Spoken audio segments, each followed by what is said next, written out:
வணக்கம். இரவு நேர பிரதான செய்திகளின் ஊடாக நர்மதா சிறையில் முதலில் தலைப்புச் செய்திகள்.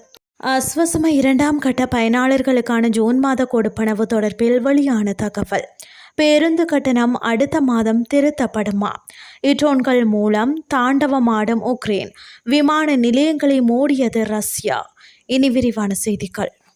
அஸ்வசம நலம்புரி திட்டத்தின் 2ஆம் கட்ட பயனாளர்களுக்கான ஜூன் மாத கொடுப்பனவுகள் நாளை முதல் வங்கிக் கணக்குகளில் வரவு வைக்கப்படும் என நலம்புரி நன்மைகள் சபை அறிவித்துள்ளது.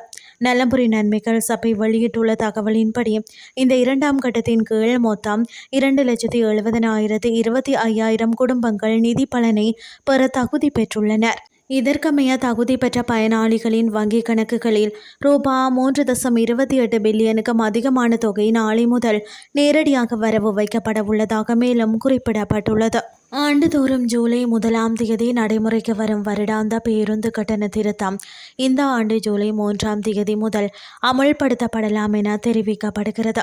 தனியார் பேருந்து உரிமையாளர்கள் சங்கத்தின் தலைவர் கெமனு விஜயரத்ன இதனை தெரிவித்தார்.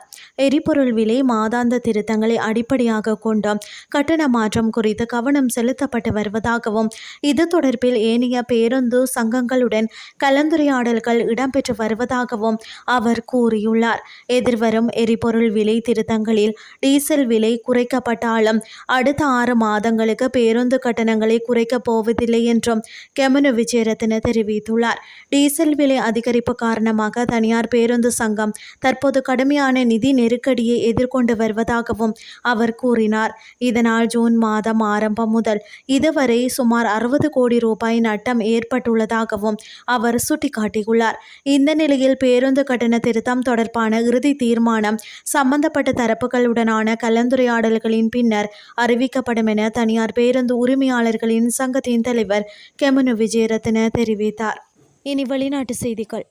ரஷ்ய தலைநகர் மாஸ்கோவை நோக்கி சுமார் 300ற்கும் மேற்பட்ட ஆளில்லா விமானங்கள் மூலம் உக்ரைன் இராணுவம் நேற்று பாரிய தாக்குதலில் ஈடுபட்டது. இதில் 59 ட்ரோன்களை சுட்டு வீழ்த்தியதாக ரஷ்யா கூறியுள்ளது. தாக்குதலை தொடர்ந்து மாஸ்கோவின் 4 சர்வதேச விமான நிலையங்கள் தற்காலிகமாக மூடப்படுவதாகவும் ரஷ்யா அறிவித்துள்ளது. உள்ளூர் நேரப்படி அதிகாலை 3 மணியளவில் ஆளில்லா விமானங்கள் தலைநகரை நோக்கி வருவதாக மேயர் செர்ஜி சோபியானின் தெரிவிக்க தொடங்கினார். காலை 10 மணிக்குள் நகரை சுற்றி மொத்தம் 80 உக்ரைனிய ஆளில்லா விமானங்களை வான் பாதுகாப்பு படைகள் இடைமறித்ததாக அவர் கூறினார். தலைநகர் மாஸ்கோ மற்றும் அதன் சுற்றுப்புற பகுதிகளுக்கு கணிசமான அளவு எரிபொருளை வழங்கும் மாஸ்கோவில் உள்ள ஒரு முக்கிய எண்ணெய் சுத்திகரிப்பு நிலையத்தை உக்ரைன் குறிவைத்த சில நாட்களுக்கு பிறகு இந்த தாக்குதல்கள் நடந்துள்ளன.